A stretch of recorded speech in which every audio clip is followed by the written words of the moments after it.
खैर मकदम है आपका हमारे चैनल आपकी सोच पर।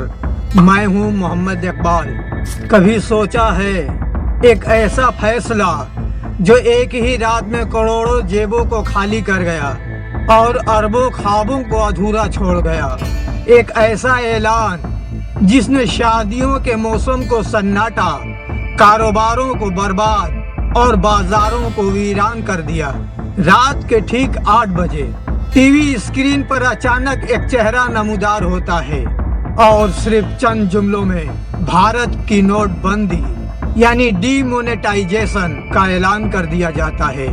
एक आवाज उभरती है, आज रात 12 बजे के बाद 500 और 1000 के नोट अब कानूनी नहीं रहेंगे।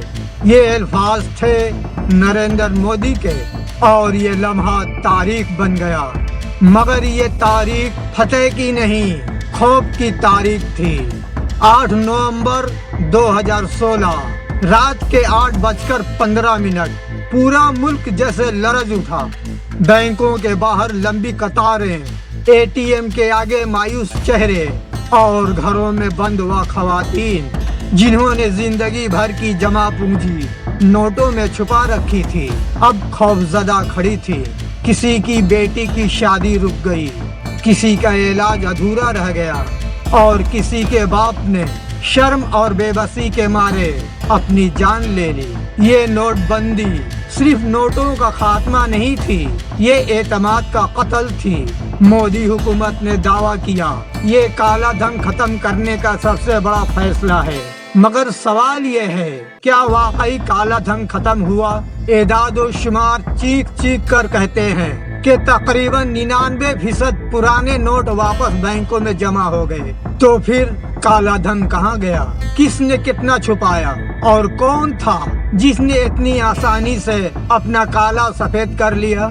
ये वह सवाल थे जो आज भी जवाब मांगते हैं। एक और बयानिया फैलाया गया कि ये डिजिटल इंडिया की शुरुआत है, लोग ऑनलाइन ट्रांजैक्शन की तरफ जाएंगे।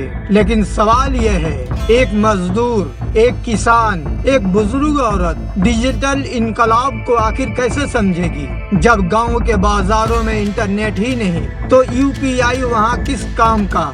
कुछ ने इसे करप्शन के खिलाफ जंग कहा और कुछ ने आवाम के खिलाफ हमला। एक तरफ हुकूमत कामयाबी के दावे कर रही थी और दूसरी तरफ आवाम के सब्र का इम्तहान जारी था।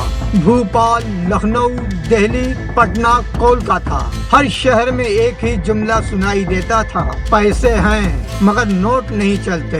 बैंक की लाइन में खड़ी एक माँ, हाथ में 2 पुराने नोट और चेहरे पर एक सवाल, क्या मेरा पैसा अब कागज बन गया? कई माहिरीन ने साफ किया ये फैसला अचानक नहीं था बल्कि सियासी था, क्योंकि नोटबंदी के चंद ही महीनों बाद कई रियासतों में इलेक्शन होने वाले थे और नोटबंदी ने एक नया नारा पैदा कर दिया, मुल्क के भले के लिए कुर्बानी दो। मगर कुर्बानी दी किसने?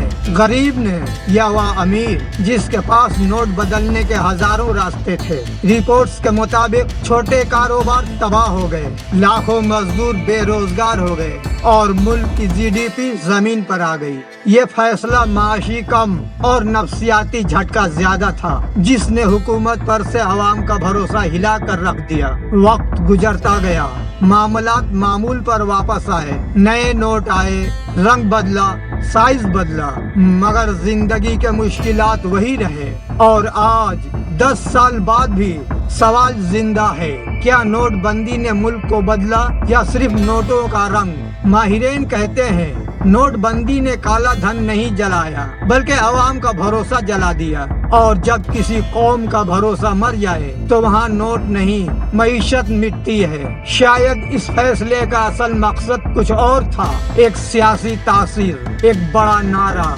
और ये एहसास देना कि हुकूमत कुछ बड़ा कर रही है। अवाम ने तकलीफ बर्दाश्त की और कहा ये मुल्क के लिए है। उन्हें मालूम नहीं था कि मुल्क इन्हीं के कंधों पर चलता है और नोटबंदी ने इन्हीं कंधों को तोड़ दिया। आज भी जब कोई नोट हाथ में पकड़ता है तो वह सिर्फ कागज नहीं देखता, बल्कि 2016 की वह खौफनाक रात याद आती है जिसने करोड़ों जिंदगियां बदल दी। एक ऐसा ऐलान जिसने सवाल तो छोड़ दिए मगर जवाब अभी तक नहीं मिले। कहानी यहाँ खत्म नहीं होती, क्योंकि नोटबंदी एक पॉलिसी नहीं, एक सबक है कि अगर फैसले अवाम पर जुल्म बन जाएं तो तारीख उन्हें कामयाबी नहीं तबाही करार देती है।